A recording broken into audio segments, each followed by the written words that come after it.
Hi, how are you? Today we're going to see how to create a same game parlay for an NBA game on Bet365. Alright, this process is pretty simple and quite easy to do.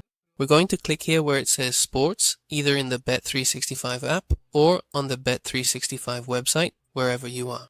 And here you're going to click on Basketball. Here you will simply click on the Basketball option.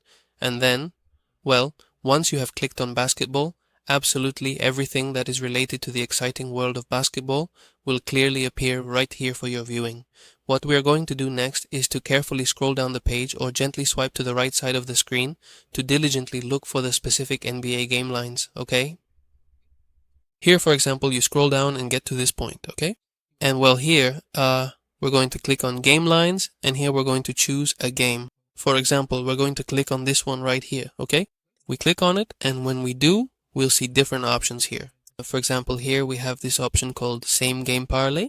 Here we're going to simply click, and then here we're going to carefully scroll this down and meticulously choose, well, various different bets, right?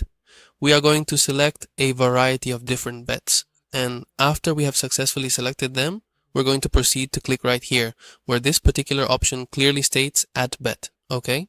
So Add to Bet, we click on it, and that's it. That's how you make a combined bet. If this video helped you, please leave a comment and subscribe.